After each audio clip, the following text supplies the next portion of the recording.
and scientific research. Yet, beneath this veneer of generosity lies a more complex and troubling story. The source of Rockefeller's immense fortune, Standard Oil, was built not just on business acumen but also on ruthless ambition and questionable practices. To understand the man and his legacy, one must delve into the shadows cast by his extraordinary wealth. Rockefeller's journey began in the nascent oil fields of Pennsylvania. He possessed a keen business sense, quickly recognizing the potential of this new industry, but it wasn't just luck or foresight that propelled him to the top. It was an unyielding drive for control, a relentless pursuit of dominance that would shape both the oil industry and the very fabric of American capitalism. This ambition, while impressive, came at a steep price, leaving a trail of broken competitors and ethical dilemmas in its wake. In 1870, Rockefeller founded Standard Oil, a company destined to become synonymous with both innovation and controversy. From the outset, Rockefeller envisioned a different kind of oil company, one that controlled not just a segment of the market, but the entire industry. He understood that oil, in its refined form of kerosene, was poised to become an essential commodity, lighting homes and fueling industries. To capitalize on this, he needed to control not just the oil itself, but every step in the process, from extraction to transportation to refining. Rockefeller's first target was the refining process. He invested heavily in building the most efficient refineries, capable of processing vast quantities of crude oil. This efficiency allowed him to undercut competitors, driving down prices and forcing many out of business. Those who refused to sell were often crushed by ruthless tactics, starved of resources, and left to wither on the vine.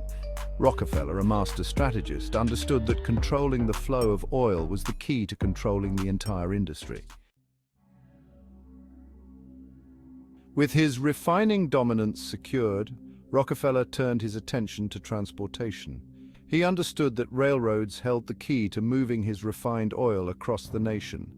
Through a combination of shrewd negotiation and outright intimidation, Rockefeller struck secret deals with the railroad companies. These agreements, later known as rebates, granted Standard Oil preferential rates for shipping, crippling competitors who were forced to pay exorbitant fees.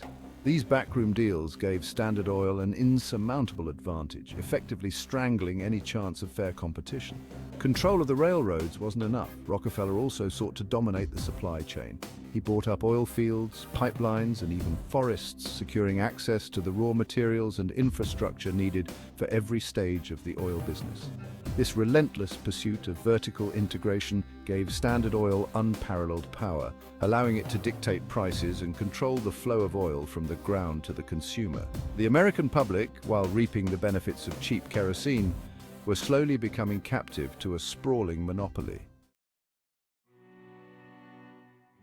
The story of John D. Rockefeller is often told in numbers: barrels of oil, miles of pipeline, millions of dollars. But behind these figures lie countless personal stories of ambition, struggle, and despair. The victims of Rockefeller's relentless pursuit of dominance were not just abstract entities, but real people whose livelihoods were destroyed.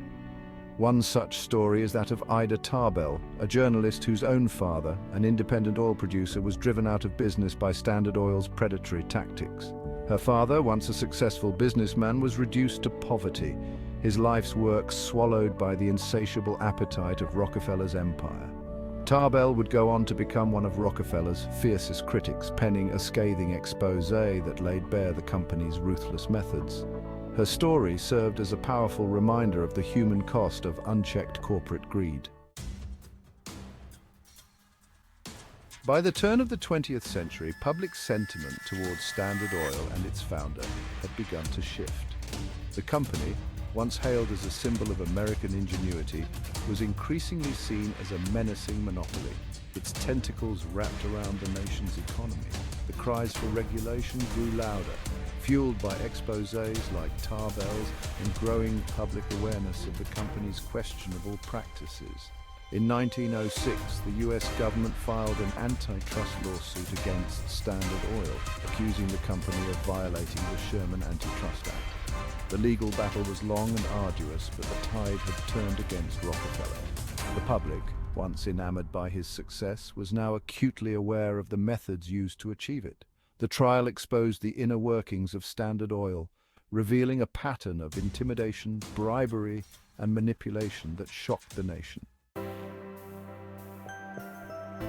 As the legal noose tightened around Standard Oil, John D. Rockefeller began a calculated pivot in his public persona. He retreated from the day-to-day operations of the company, choosing instead to focus on philanthropy. Millions of dollars flowed from his coffers to fund universities, medical research, and charitable causes. This carefully orchestrated campaign of generosity was designed not just to improve the lives of others, but also to rehabilitate his own image. Rockefeller's philanthropy, while undoubtedly beneficial to countless individuals and institutions, was not without its critics. Some saw it as a cynical attempt to atone for past sins, a way to cleanse the stain of his business practices with charitable donations. Others viewed it as an attempt to buy influence and deflect attention from the ongoing legal battle with the government. Whatever his motivations, Rockefeller's philanthropy had a profound impact on American society, shaping the landscape of education, medicine, and social welfare for generations to come. Section 7. The Paradox of Philanthropy. In 1911, the Supreme Court ruled against Standard Oil, finding the company in violation of the Sherman Antitrust Act. The court ordered the company to be broken up into 34 smaller companies, effectively dismantling the monopoly Rockefeller had so carefully constructed. Ironically, this forced dissolution did little to diminish his wealth.